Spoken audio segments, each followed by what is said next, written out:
విశ్వ సాహితీ కళావేదిక చైర్పర్సన్ కొల్లి రమాదేవి ఆధ్వర్యంలో రాజమహేంద్రవరం కేవీటీ కాలేజ్ నందు కవి సమ్మేళనం ఘనంగా నిర్వహించారు. తూర్పుగోదావరి జిల్లా కమిటీ ఆధ్వర్యంలో జరిగిన ఈ సభకు ముఖ్య అతిథులుగా రాజానగరం ఎమ్మెల్యే బత్తుల బలరామకృష్ణ మరియు జగ్గంపూడి విజయలక్ష్మి, గజల్ శ్రీనివాస్ పాల్గొని కవులను సత్కరించారు. జిల్లా కమిటీ అధ్యక్షురాలు బేతా శారదాదేవి, సామాజిక అధ్యక్షులు పట్నల శ్రీనివాస్, ప్రధాన కార్యదర్శి సుబ్రహ్మణ్యం మరియు వివిధ భాగాల కార్యదర్శులు తదితరులు పాల్గొన్నారు. ఈరోజు మన రాజమహేంద్రవరం నగరంలో విశ్వ సాహితీ సంస్థ అధ్యక్షురాలు కొల్లి రమావతి గారు ఆధ్వర్యంలో ఇంత ఘనంగా కొత్త రథసారులతో ఈ కార్యక్రమం జరిగింది. తూర్పుగోదావరి జిల్లా అధ్యక్షురాలుగా బేతా శారదాదేవి, సుబ్రహ్మణ్యం గారు ప్రధాన కార్యదర్శిగా, పట్నాల శ్రీనివాస్ సామాజిక అధ్యక్షులుగా, విభాగాలుగా అందరూ కూడా ఇక్కడ విచ్చేసి పలు విధాలుగా సహకరించారు.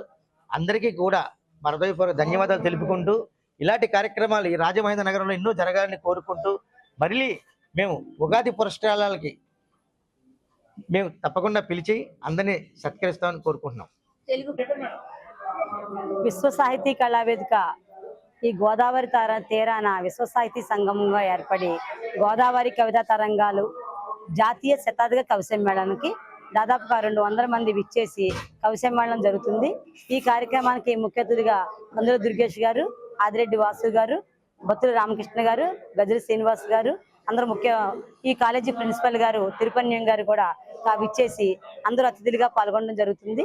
అదేవిధంగా తెలుగు సాహిత్యం ప్రపంచ దేశాలలో మన తెలుగు వాణి వినపడాలని, తెలుగు భాష పరిరక్షణ కోసం ఈ కార్యక్రమాల్ని మేము ప్రతి జిల్లాలోని ఒక్కొక్క నెల ఒక్కొక్క కార్యక్రమం చెప్పు చేస్తూ ప్రతి జిల్లాలో అక్కడున్న కవుల్ని ఒక సంఘంగా ఏర్పరిచి అక్కడ కవులకి తెలుగు సాహిత్యం పట్ల వారి ప్రతిభను వెలికితీయడం కోసం మా సంస్థ వాళ్ళ ప్రతిభకి పట్టాభిషేకం చేస్తూ మన విశ్వ సాహితీ కళావేదిక అనేక కార్యక్రమాలు నిర్వహిస్తుంది. ఈ కార్యక్రమంలో మా అన్ని జిల్లాల్లో కూడా మేము కమిటీలుగా ఏర్పడ్డాము.